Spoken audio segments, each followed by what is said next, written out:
భీష్ముడు చేసిన పని వల్ల అయింది మహాభారతం. ఒకవేళ ఆయన అనుకుంటే ఆపగలుగుతుండే కదా. అదైతే నిజమే, ఎందుకంటే భీష్ముడు పెళ్లి చేసుకోను అన్న ప్రతిజ్ఞ చేయకపోయిన ఉంటే అసలు మహాభారతమే కాకపోతుండే. సరే, స్టోరీలోకి వెళ్ళిపోతే శాంతను మహారాజు కొడుకు వెళ్ళిపోయిన బాధలో డిప్రెషన్లోకి వెళ్ళిపోతాడు. ఆయన బాధను చూడలేక గంగాదేవి దేవవ్రతుని శాంతను మహారాజు దగ్గరికి తీసుకొచ్చి వదిలిపెట్టేస్తాడు. కొన్ని రోజుల తర్వాత శాంతను మహారాజు ఒక ఫిషర్ మ్యాన్ వాళ్ళ కూతురు సత్యవతిని ప్రేమిస్తాడు. సత్యవతిని వెళ్ళి అడుగుతాడు, నన్ను పెళ్లి చేసుకుంటావా అని. అప్పుడు సత్యవతి ఒప్పుకుంటది. కానీ సత్యవతి వాళ్ళ నాన్న ఒక కండిషన్ పెడతాడు. అదేంటంటే, నా కూతురికి పుట్టిన పిల్లలే నీ రాజ్యానికి రాజు కావాలి అని. అప్పటికి దేవవ్రతుడు రాజుగానికి అన్ని రకాలుగా రెడీ అవుతుంటాడు.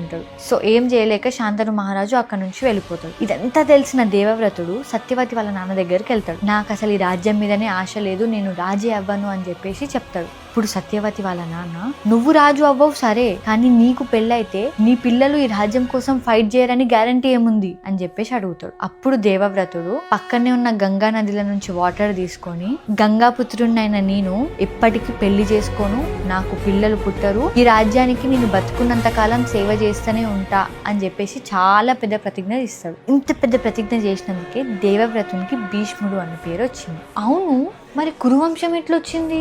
పాండవులు ఎట్లా వచ్చారు? భీష్ముని తండ్రి శాంతను మహారాజు వంశాన్ని నిలబెట్టడానికి సత్యవతిని పెళ్లి చేసుకుంటాడు. వీళ్ళిద్దరికి 2 కొడుకులు పుట్టిరు, చిత్రాంగుడు, విచిత్రవీరుడు. చిత్రాంగుడు ఒక యుద్ధంలో చనిపోతాడు. సో ఇప్పుడు విచిత్రవీరుడు రాజు అవ్వాలి. ఆయన ఎక్కువ స్ట్రాంగ్ కాదు. విచిత్రవీరుని పెళ్లి బాధ్యత మొత్తం భీష్ముడు తీసుకుంటాడు. ఇప్పుడే కాశీ రాజ్యంలో స్వయంవరానికి భీష్ముడు, విచిత్రవీరుడు ఇద్దరు పోతారు. అక్కడున్న రాజులందరూ భీష్ముని బ్రహ్మచర్యం మీద చాలా ఎగతాళి చేస్తారు. భీష్ముడి ఈగో చాలా ఎక్కువ హర్ట్ అవుతుంది. వాళ్ళు అంత ఇన్సల్ట్ చేస్తుంటే మరి భీష్ముడు ఏం చేసిండు? భీష్ముడు అంత స్ట్రాంగ్ కదా.